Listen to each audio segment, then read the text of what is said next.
มันนี่ก็สิไปตื่นน้องอำพรหรือว่าไปเยี่ยมยามบ้านใจนั่นแหละพี่น้องเอ้ยเนาะบ้านใจเบาโกว่าสั่นพี่น้องเอ้ยFC เพิ่นก็ว่าให้ไปเยี่ยมไปยามนี่พี่น้องเอ้ยเนาะนักห้องเสียงดีดนตรีเสียงม่วนเลยสิไปหาหวานใจหรือว่าน้องอำพรมาง้อเพิ่นแลพี่น้องเอ้ยหรือว่ามาตื้อนั่นแหละพี่น้อง FC ว่ามาตื้อน้องอำพรชื่อมักโม2หน่วยพี่น้องเนาะก็หลายมื้อหลายวันที่ว่าทางเบาโกเองบ่ได้ไปเยี่ยมไปยามพี่น้องเนาะตั้งแต่ปล่อยเพลงนั่นแหละพี่น้อง14กุมภาพันธ์ก็บ่มีหยังให้พี่น้องเนาะฮะมามื้อนี้ก็ตัดครึ่งเหรอจังเลยปานนั้นหมู่บ่ฮู้ครับตัดครึ่งก่อนก็ได้จังบ่ใหญ่แดงบ่โง่นว้าท่านทำโอ้โอเคอยู่น่ากินอยู่แต่กินอยู่ยาเนาะบ่ได้ป้อนน้องอำพรพี่น้องเนาะมามื้อนี้ก็ซื้อหมกโม่มาให้เพิ่นพี่น้องนะสิป้อนน้องอำพรพี่น้องกับหมกโม่นี่แหละ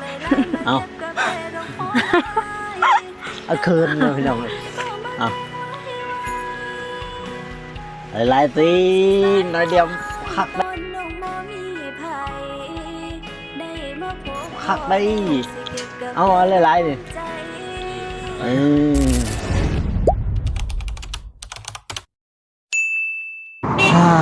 พี่น้องเลยเนาะ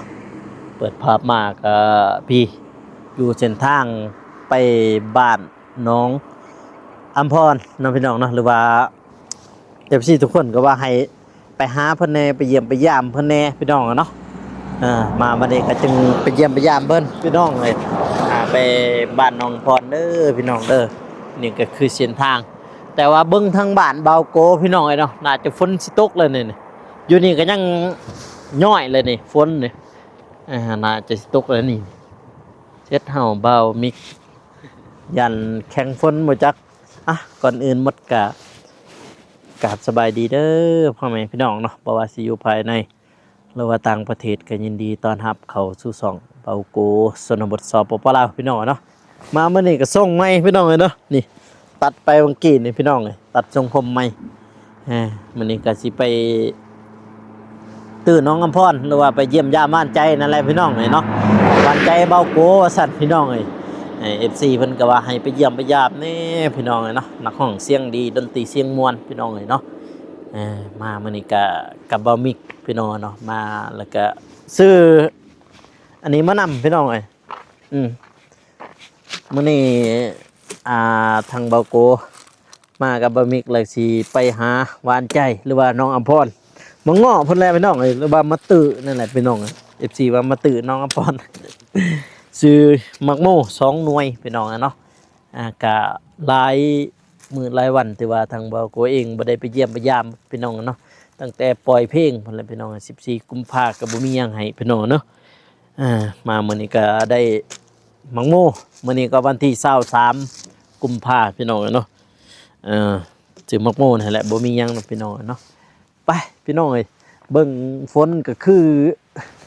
สิตกและทางบ้านเบาโกนี่เพราะบ้านเบาโกทั้งนั้นพี่น้องนั้นทางนั้นแต่ว่าฝาห้องแล้วน่าจะแม่นฝนตกและทางนั้นแต่ฝาห้องเบิ่งนั่นนี่ก็ยังย่อยยังยักเลยพี่น้องเอ้ยไปเดี๋ยวเฮาไปบ้านน้องอำพรกันเนาะพี่น้องเนาะก็ได้มีแนวฝากในตอนพี่น้องให้เพิ่นเพราะว่าหลายมื้อหลายวันแล้วที่บ่ได้ไปเยี่ยมยามพี่น้องหลังแต่เพิ่นปล่อยเพลงทั้งสองบ่าวนงเพิ่นพี่น้องเพลงฮักที่พบฮักที่สวนกาแฟแล้วก็เพลงนึงที่ว่าเพิ่นปล่อยในช่องบ่าวนงพี่น้องเนาะแต่ว่าบ่แม่นเพิ่นร้องดอกแต่ว่าเพลงของ AI นี่แหละแต่งพี่น้องเนาะ AI แต่งแล้วก็บ่าวนงแล้วก็ปล่อยทั้งช่องแล้วก็เอาเป็นMV เนาะพี่น้องนะ MV ก็คือบ่าวโกกับน้องอำพรพี่น้องเนาะเพียงหนึ่งเดี๋ยวไปเดี๋ยวเราไปเบิ่งไปชมแนวกันพี่น้องเนาะอยู่ที่บ้านน้องอำพรพี่น้องไปมาให้เบามิกสบายดีนะสบายดีเด้อพี่น้องจากมื้อแล้วบ่ได้ลงคลิปนี่5 มื้อแล้วไปใช้มาไปเฮ็ดเวียกรับจ้างบ่โดยได้ข่าวว่าไปรับจ้างอยู่ บ้านเว้าโกพี่น้องเอ้ยตูนไปรับจ้างไปเฮ็ดหยังอยู่ไปลายนะเวียกลายบ่ซึ่งลี แนงกาแฟทั้งตัดกกกาแฟทั้งพดน้ำกาแฟ อยู่บริษัทท่านบ่แม่นบ่ แม่น น่าจะแม่นบริษัทก็คือบริษัททางขึ้นผู้ทางสวนเบาโกนั่นแหละ นี่แหละผู้นี่แหละ น่าจะผู้เดียวนั่นแหละบริษัทเดียวนั่นแหละไปเดี๋ยวเราไปเบิ่งไปส้มน้ำกันพี่น้องไป let's go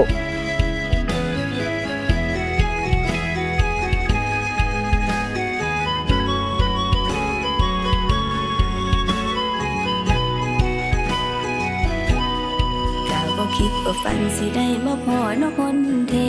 มาพบที่สวนกาแฟเจ้าผู้รอบาดใจก็เลยต้องย่างไปหาว่าเจ้ามีแฟนแล้วไป ถ้าบ่มีไผอยากสมัครเป็นคุณของใจสิได้บ่น้ออายเอ่ยน้ออายเอ่ยบ่ลูกหลออยากสิขอน้อถามอายเจ้าเป็นคนอยู่บ้านใดเห็นที่ใจของน้องสั่นไหว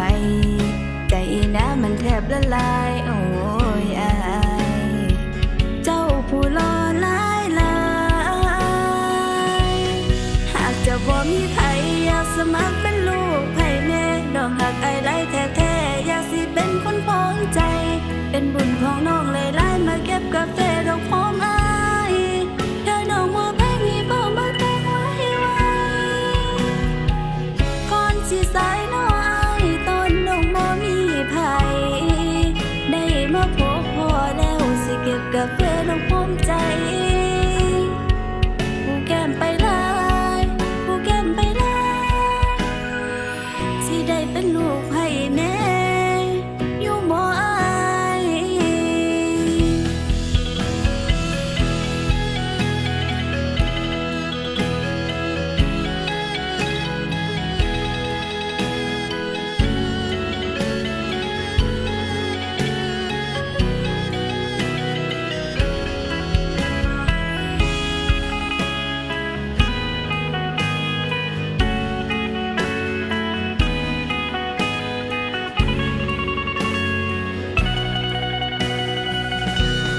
หากจะบ่มีไผอยากสมัครเป็นลูกไผแม่ดอกหักไอ้ไรแท้ๆอยากสิเป็นคนพ้องใจ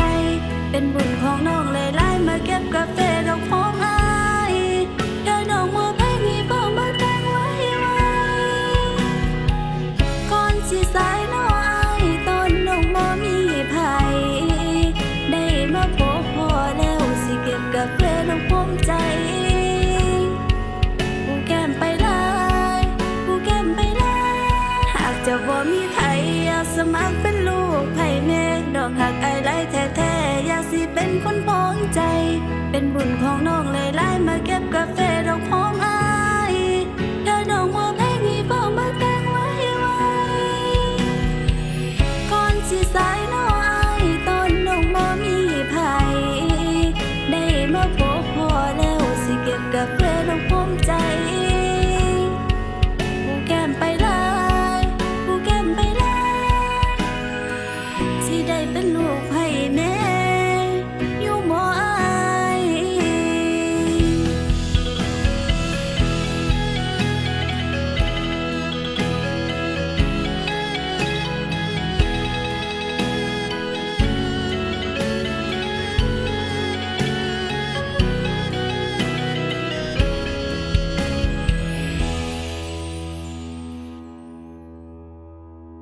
มาพี่น้องไงเนาะบัดนี้ก็หอดเพื่อนน้องอำพรแล้วพี่น้องเอ้ยมาเทือนสั้นนั่นแต่ว่าเพิ่นแกน่าจะเฮ็ดไม่แล้วพี่น้องเดี๋ยวนี้มาอย่างมื้อนี้นี่พอเพิ่นเฮ็ดเบิ่งห้อยไม่ไหม้น่าจะแม่นมื้อนี้แหละนี่เลยอันที่เบิ่งว่าบ่มีน่าจะแม่นมื้อนี้แหละเนาะ ก็นี่บ่ นั่นบ่ มันแห้งหมดเลยเด้ ประมาณ ว่านมาซื่น 2-3 น่าจะประมาณนั้นพี่น้องกันเนาะโอ้โหฟ้าก็เหลือมมาหมาบอยู่ฟ้าห้อง พอผู้เดียวก็ไล่มือเติมแล้วสั่น มื้อหน้าจึงสิมาซอยให้เบามิกมาซอยนำเบามิก เป็นเด้เฮาหันบ่เป็น แต่เฮานี่มีวีซ่าอยู่พี่น้องมีวีซ่างูลอยน้ำถ้าก้อนนี่ลอยไปแล้วนะลอยไปรถ มาผสมปูนก็ได้ เนาะมาผสมปูนก็ได้ครับบ่มีกอได้อยู่แต่ว่าก่อนนี่ ได้ เสืออยู่สร้างเฮ็ดห้องน้ำนองกระเดยกับบะหมิกและวังนะครับเจ็บเฮ้ยนี่แดงบ่ แดงแล้ว มันถึกจักเด้แอดเข็ดมันถึกเส้นนี่เฮ้ยเพื่อนน้องอภรพี่น้องเนาะมาหาอีกแล้วเด้อพี่น้องเด้อ FC เพิ่นก็คอมเมนต์มาหลายพี่น้องเนาะเพิ่นว่าให้มาเยี่ยมยามน้องอภรแน่พี่น้องเนาะแต่ว่ามื้อนี้น้องพี่น้องเนาะมื้อนี้แบบว่าทางบ้านเพิ่นฝนก็ตกพี่น้องทางบ้านเบาโกก็น่าจะตกแล้วปานนี่เพราะว่าเมื่อกี้เฮามาแต่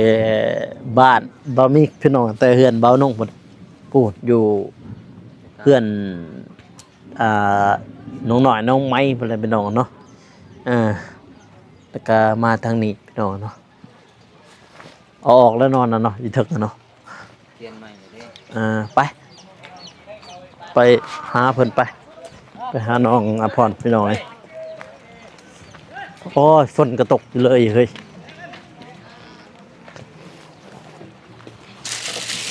เดี๋ยวหน่อยหนึ่งก่อนที่ไปหาน้องก็เลยบ่แต่แม่นน้องก็เลยกับน้องอภรนี่น่าจะบ่เปียกที่รถเอาฟังมันน่าจะอยู่เพื่อนอยู่พี่น้องเนาะพอได้คุยกับน้องคนแล้วไปบ่มิกเข้าอยู่ซ้ายเลยอยู่ในบ่เขาเพื่อนได้บ่เนี่ยอยู่ในเนี่ยบ่มาเอาในเขาว่าท่านเอิญเขามาแล้วเอานั่งโอ้ยพี่น้องเลยมาหมดเลยคือแจ้งยังบ่ได้บ่ แดงที่บอกกันได้ แม่นบ่ นั่ง สบายดีกล่องแน่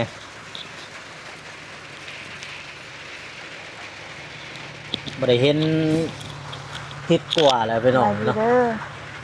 เดี๋ยวเอาโม่มาให้มาโม ใจ มากับผู้ที่ฮอดเพื่อนเราผู้ที่ฝนตกเลยบ้านเด็ผู้ที่ฝนเนาะผู้ที่หยอดมือทมิดบ่เนี่ยฝนเนี่ย จำอิด มือทมิดทางบ้านคอยคือกันทางบ้านบ่มิกน่าจะยั่งเนาะ ย่างนะ บัดทันได้ตกดอกเท่าน่ะพ่อแม่ไปใส่บ่นี่ ผู้เถื่อน ไปเทือนนี่นี่บ่ เด้อ จักมื้อละเฮ็ด 2-3 มื้อ3 2-3มื้อจะพอว่าแต่น้องก็ซอยเขาอยู่บ่ เฮ็ด ละว่านอนเฉย พี่น้องมื้อนี้ก็มาหาน้องอำพรคือเก่าพี่น้องเนาะเพราะว่า FC เพิ่นก็คอมเมนต์มาหลายว่าไปหาน้องอำพรแน่ไปเยี่ยมยามแน่พี่น้องเนาะแล้วเราบ่เสียหญ้านั่น แล้ว จะคนไปเสียหญ้า ก็หลายคน 3-4 คน พี่น้องนะว่าเลยว่าหาเขาให้งานเขา แฮงงาน แต่แล้วเนาะ ร้องแฮงกัน บัดนี้เจ้าไปเขาแห้งเขาหรือบ่ไปช่วยเขาหรือบ่ แล้ว แล้วแหละ แล้ว อ๋อเรียบร้อยพี่น้องเลยเห็นแล้วว่าจะเพลงตัวเองไปเบิ่งมันน่ะจักหมื่นวิวได้เด้เพลงจ้ะหั่นจักหมื่นแหละมัน 30,000 40,000นะบ่เห็นทางสองบ่าวนุ่งเพิ่นพี่น้องเนาะเพิ่นลงคลิปนำมันน่ะเพลงเพิ่นจักหมื่นเลยนี่ใช่เลย40,000 วิวโอ้โธ่ก็หลายอยู่พี่น้องเอ้ย40,000 วิวแหละเพลงครับ41,000 ประมาณนั้นเขาก็เปิดอยู่บ่อยู่นี่ บ่ เราก็เปิดเบิ่งอยู่ แน่นอนบ่ได้เปิดอยู่โทรโคงบ่ บ่ได้เปิด มีแต่ในบ้านแล้วเนาะเปิดได้ไหนแม่นบ่ โดย เพราะมันเสื่อมอยู่ใส่เฮือนน่ะบ่ นี่อยู่เทิง ทางเบื้องหน้าบ่ งาน อืม 40,000วิวพี่น้องเอ้ยเออ มีแต่เขาเจ้าเปิดเบิ่งทางโทรศัพท์พุ่น แม่นบ่ เด้อ อืมเพลง มันมีเพลงหนึงจะเห็นแล้วบ่แต่ว่าบ่าวน้องอารมณ์ เห็นเหรอ หาก็เห็นกัน แม่นบ่ โดย ก็หาก็เห็นมือว่านบ่หรือมือซื่นนี่ล่ะใส่เลยเพิ่นเพลงหันเป็นเพลงอันนั้น เพลง AI แต่ว่าบ่าวน้องเราไปเฮ็ด MV เป็นพวกเฮา2 คนจักกระป๋อนในบ่บัด ปอด ป้อนอยู่ซินี่อยู่ครับ อยู่บ้าน อยู่บ้านนี่นี่ เด้อ อ๋อป้อนบัตรเลือกตั้งสภาแห่งชาติพี่น้องมือว่านนี่แม่นต่อมือว่านบ่ซื่น มีซื้น มือว่านนี่แหละ แม่นมื้อวานอยู่บ้านให้ดำ บ่จะป้อนมือซื่นบ่ ปอดปอดวันที่ ซะซองมื้อแต่ว่าเบิดทั่วนี่ทั่วประเทศ ปอดปอดก่อนมื้อวานเห็นมันอยู่บ้านให้ดำ แม่นบ่ข่อยยังป้อนมือ จะปอดอยู่บ้านให้ดำ แสดงผู้จะป้อนก่อน โดย อ๋อพวกข่อยกันยังปอดมือวานนี่วันที่22ข่อยแต่ว่าเคยเห็นเขาว่าน่าปอนเบิดทั่วประเทศได้ทั่วประเทศว่าวันที่22หลายคนเขาจะปอนมื้อนั้นจักคน15จื้อบ่จักคนเอาอะไรเอาจื้อบ่แม่นเนาะไปปอนได้ดิฉีดจักคนคิดออกนั่นนะจะก้นจะขีดจะก้นวะเนี่ย บ่จือ บูจือแม่ มี นี่บ จัก อก คนหั่น ฮะ 18คนบ่เนาะ จักเละมันต่างคนในบ้านเจ้ากับบ้านข่อยเลยมันต่างบ่ได้ แต่ว่าในเมืองนี่อันเดียวกัน เมืองกับแขวงอันเดียวกัน สมมติว่าอยู่เมืองนี่จะคนอยู่แขวงจะคนหั่นน่ะเข้ามารวมกันมาเนี่ยอยู่บ้านข่อยเท่าไหร่20คนค่าขีดหาข่อยป้อนแล้วก็ขีดเฮาบ่ฮู้ไผดอกอยู่ในหั่น ขีดหาอ๋ออยู่นี่ก็ขีดหา ขีดออกตัวใดขีดทันแม่นาบ่ได้เอาเห็นทางประตูนางเพิ่นถ่ายคลิปนี่มันน่ะเดี๋ยวลองไปพาเบิ่งนี่มันแดงอยู่บ่เลยไปพาให้เบิ่งพาอยู่นี่ก็ได้ไปเอาอันนั้นก็ได้พาอยู่นี่ก็ได้ อยู่นี่เลยบ่ ซื้อหมักแตงโมพี่น้องเอ้ยให้น้องเพิ่นต้องมีแนวฝากในวตอนนะให้นางเอก MV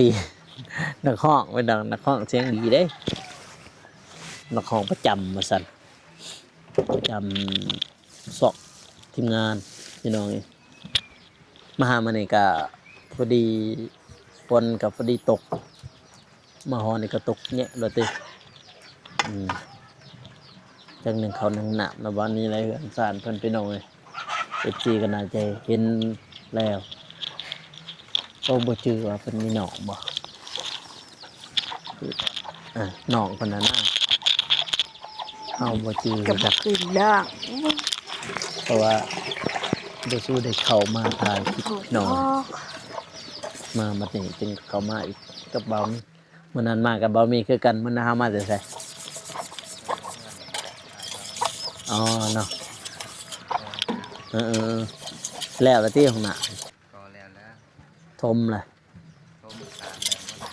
ล้วมันพาเนี่ยนะ เราก็บ่ได้ไปหาเพิ่นเด้อแต่ว่าเขาแชทไปหาอยู่บ่าวนงพี่น้องเลยแต่ว่าเพิ่นบ่สู้ติดต่อปานใดถ้าถามว่าไปใช้มื้อนี้บางทีเพิ่นก็อยู่เขื่อนใหม่เพิ่นนั่นแหละมื้อวานมื้อซื่นก็เขาไปหาบ่าวทรายไปหาน้องจังน้องบุษบาเด้เขาไปหาบ่าวทรายไปตำข้าวอยู่หั่น เขาซะ อืม เขาเนี่ย ข้าวเหนียวข้าวกำ กำ แต่ว่าเขากล้ามันตำง่ายแต่ว่าเขา เงี้ยวตัวข้าวหันยังยากอยู่ตำตอนนั้นมันนานแหละมันนานแล้วมันนานมุนตำน้ำเบิ่นกับบ่โดนดอกตำตอนนั้นได้บ่มัน10 นาทีนี่บ่มีกระถาดบ่มันบ่เอากระถาดมันก็ได้บ่ฮู้ว่ามันสิแดงบ่ได้พี่น้องหมูนี่แต่เพราะว่าอยู่หันเขาก็บ่ได้ลองซื้อมาเลยหน่วย20,000ก็ประมาณอะไร30 บาทนี่แหละ30 บาทนี่ฮะสิบ่ฮอดบ่ สาวครับ 10 บาท 40 เนาะ เท่าไหร่บาทจะบาท ร้อยหนึ่งก็ 60,000 ตัดก่อนบ่ นี่ไปถึงเลยวะอยู่นี่ก็ได้อยู่ถึงนี่นะ ตัดก่อน ฮะ ตัดครึ่งเหรอ จังเลยปลาในหมูบูกัน มาเครื่องก่อนก็ได้มันจังบ่ใหญ่ แดงบ่หมูนว้าท่านทำโอ้โอเคโยน่ากินอยู่แต่กินอยู่ แดงอ่อน อืม คือว่ากำลังสุก พ่อแม่จะไปใส่ตอนบ่ ไปนอกอยู่นอก อยู่นอกพุ่น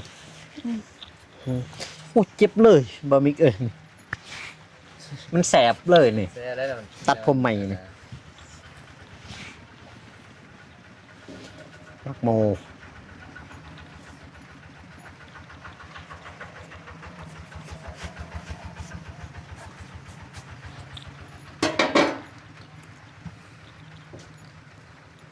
มีไม่จินแขวจวดปาดแล้วเนาะมีหยังบ่ บ่มี บ่มีก็กัดเลย กินแบบนี้แหละ อืมกินหมกโมเด้อพี่น้องเด้อโอ้แดงอึเลย ให้อาย จะคนอยู่เพื่อนจะเขาลืมเลย 8 คน 8 คน โดย อืมมีอ้าย มีอาย อ้ายเจ้าคน อาย2 คน 2 คนเขาเมียแล้วก็มาอยู่นี่เบิด2บ่ได้ว่าผู้หนึงออก ผู้หนึงเอาทันเอายังผู้หนึงทันเอาแล้ว อืมหวานพี่น้อง แซ่ เอ้ย บบ่ อืมกินก่อนเด้อพี่น้องเด้ออดบ่ได้บ่มีขึ้นน้ำลายทางนั้น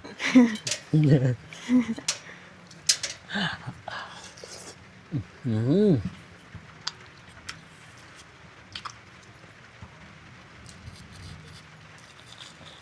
หวานอยู่นะ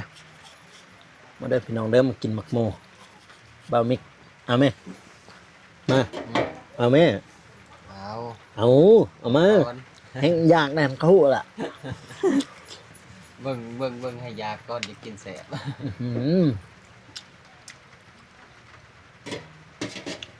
นะเฮากะในมันได้บ่วะ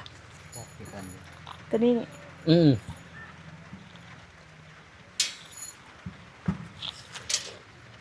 อืม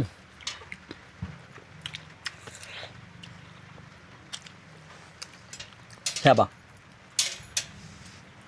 แซ่บบ่บ่แซ่บเมื่อขึ้นนะ แซ่บบ่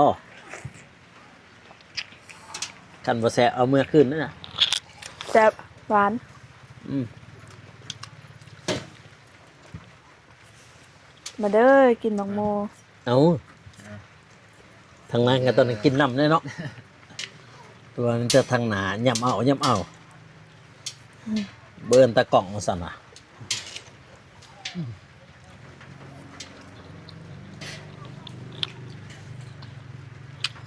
มาเพื่อนพอดีฝนตก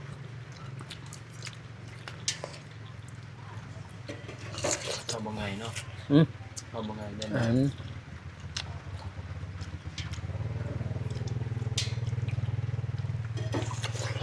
อื้อหือ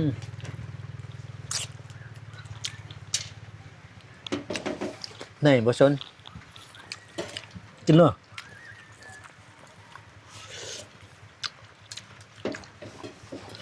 โอ้ช่วงนี้พอจะเฮ็ดเทือนเนาะ โดย เด้อ เฮ็ด ย่าง 3 มื้อแล้ว ห้ามื้อล่ะมื้ออื่นก็เฮ็ดแต่ว่า ยังบ่ฮู้บางทีก็เฮ็ด มื้ออื่นให้เบามิกแล้ว อืม บอกเราบอกเราที อื่น เป็นหยัง คือโอกาสเนาะ อ่า มากับบ่าวโคกันบอกน้องคำพรไปลินอยู่เพื่อน อืมเป็นเรียนอยู่เพื่อนเรา มิกกะตามสมมี มื้ออื่นน่ะ แม่นมืออื่นคือโอกาสมากับบ่าวโคเลยเนาะ แม่นวางอยู่ตี วางอยู่บ่ มื้อ วา อื่ ง น อยู่ แต่ว่าน้องบองกับเบาตูนส่วนล่ะบ่ ยังเพราะว่าบ่มีกับข้าเลยเราบ่ทันได้สอนไผ อืม นี่เราบ่าสิสอน ส่วนน้องบองข้างนี้ส่วนน้องบองเบาตูนแล้วก็เอาทีมงานเท่านั้นแหละ งาน ทีมงานเบาเจ็บเบาฝนน้องเดิมก็สุดแซดใส่นี่บางทีเพิ่นบางทีเบาฝนเพิ่นเอารถใหญ่ไปหน้าก็แวะหาเพิ่นอยู่หั่นก็มีนะของส่วนมีแต่เบอร์มีแต่ว่าเฟซน้องเดิมนะ นี่อยู่ จัดใช้แล้วส่วนน้องเดิมครับแต่ว่า กินนี่มั้ย อันนั้นน้องชาลีเขาแชทหาจังได๋ก็บ่ตอบ มันบ่ตอบ เราบ่ตอบเราบ่ตอบข่อยนี่ แต่ว่าเราอ่อนอยู่เด้เรื่องอ่อนอยู่แต่ว่าบ่ตอบ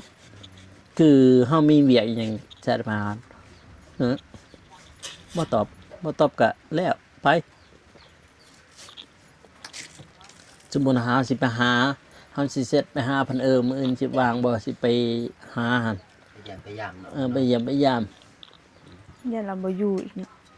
ยันเราบ่อยู่วันที่เสียเวลาเฮาไป แต่ก็บ่ได้เสียน้ำมันนั่นแหละมันหยัง ถ้าเราบ่อยู่ไปเยี่ยมไปยามเบิ่งทางนั้นปีกายก็น่าจะฮอดช่วงนี้ล่ะที่ว่าไปถ่ายคลิปเพิ่นหั่น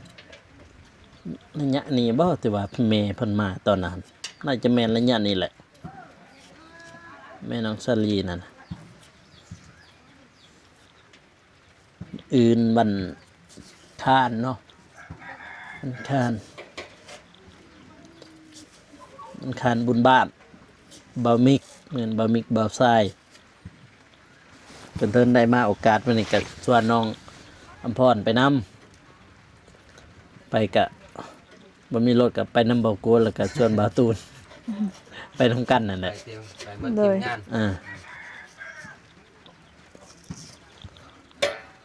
เพราะว่าจะเคยไปจ้ะบ่บ้านบามิก พานทางนั้นสิเคย ผ่าน พาน อยู่แคมป์ทางเนาะเพื่อน เข้มทางดอก แถวหนาวเพียน นางเหียนกิจกรรม อ๋อน่ะสาวบอกอยู่ เรา แต่ว่า บอกอยู่ แต่ว่าน้องบองไปแล้วเนาะไปแล้ว น้องบองไปแล้วไปกระบอตูนไปเฮือน น้องบ้องไปเรื่อยๆอยู่ เออ แต่ว่ากับบริเวณเงินบ่มีเนาะ เออ ว่าไปหา หาน้อง น้องสุรัตน์ สุรัตน์ฮอดใส่เลยเฮือนนั่นน่ะน้องหน่อยน้องไม้หั่นแต่ว่าน้องหน่อยน้องไม้เราก็ส่วนเขาอยู่ให้ไปทางมื้อนั้น เห็นเราแซดมาจนแล้วว่ามันเล่นเฮือนในที่วันที่24แล้วอะ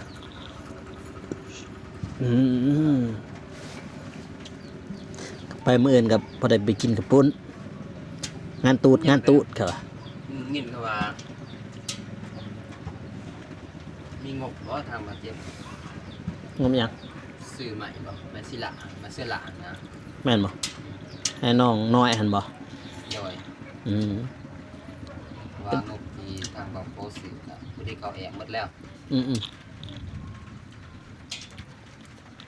ถ้าแอมล่ะ แอกนั่นเด้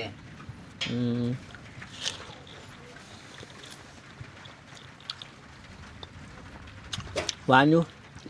บางโมเนี่ยหน่วย3,000 ก็บ่แพงเนาะ มักมูน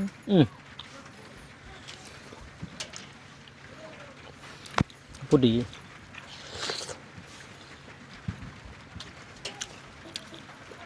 พอได้กิน ลูกกล่องนะสี ปัดเองจ้ะนะ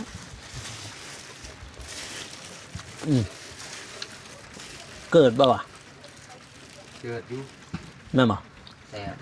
หมากบ่จับ แม่นบ่ เป็นปลูกบ่เป็นหมากเป็นแต่เขือ อืม มันเป็นน้ำอากาศบ้านเฮามันเนาะ แต่เขาเจ้าปลูกจะได้คือมีมา เขาปลูกบ้านเขามันก็มีนะเนาะอยู่อันนี้ก็มีคืออัน แตงโมนี่มันสิมักอากาศร้อนบ่ จักดิให้กินควายบ่ แม่น แม่นบ่ แน่น เป็นลืมว่าตัวเองกินอื้อหือ หวาน แซ่บพอดีกิน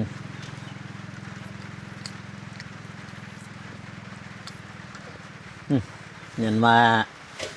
FC เพิ่นว่าย่านเฮา บ่ได้ป้อนน้องอำพรไปน้องอะเนาะมามื้อนี้ก็ซื้อหมกโม่มาให้เพิ่นพี่น้องอะนะว่าพ่อแม่เพิ่นก็เฮ็ดเฮือนได้มื้อนี้แต่ว่าเบาโกก็มาช่วยมาสะนะพี่น้องสิป้อนเพิ่นสิป้อนน้องอำพรพี่น้อง กับหมกโม่นี่แหละเอาเอาคืนเลยพี่น้องเลยเอาหลายๆตีน้อยเดียวคักได้เอาหลายๆนี่ บ่อิ่มเลยเนาะ ยันว่าบ่อีมันนั่นพี่น้องเอ้ยเบิ่งเอ้ยของแซ่บของนะ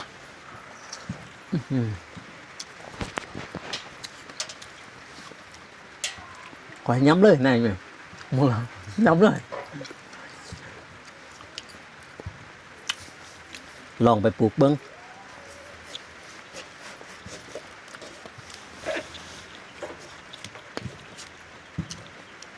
พอดีกินพอดีแซ่บทีนี้ปะฮะอันนั้นจ้ะ กิน แม่แม่นี่ เอา ก็เห็นตอนขปอนมันกินเจ้าก็กินน้ำลายเลยเยอะเป็นจะกินน้ำลายเอาตี้ห่ะ ใส่เด้อจับปอกเนาะหญ้ากินกัน จะนั่งว่าบ่ได้กินอีกเจอนี่ปะ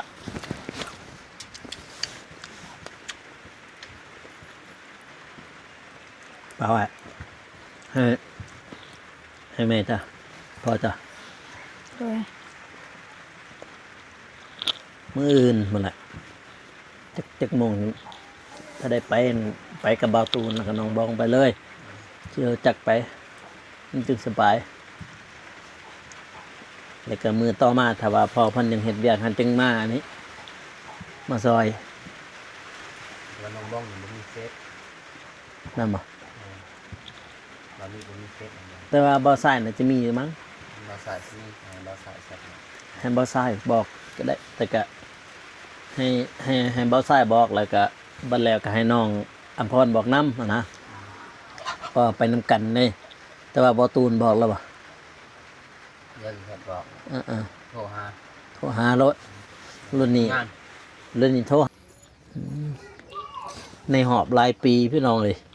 กล้องมันฮอด แต่ว่าฝนแต่ว่ากล้องนี่มันฮอดบ่ฮู้ว่าเป็นหยังน่าจะฮอดอายุละมั้งกล้องนี่ปกติที่เคยถ่ายมาตอนอยู่แดดอยู่นังคืออยู่บ้านน้องซาลี่นะที่คอยไปขุดอันนั้นเด้ขุดกระตอไม้อันนั้นไปถ่ายอยู่หันต้นแดดต้นหยังซอยเพิ่นบ่เห็นเป็นหยังแต่ว่ามื้อนี้อยู่ห่มแท้ๆนี่ ฝนตกอีก มื้อนี้อยู่ห่มแท้ๆแล้วก็อากาศก็เริ่มชุ่มเริ่มเย็นไปหั้นนะบ่ฮู้ว่ากล้องเป็นหยังมันสงสัยสมมุติอายุแหละมั้งแซ่บ ได้ตัวใหม่ ๆ บางทีเดี๋ยวล้างเครื่องมันมาอีกล้างเครื่องกรอก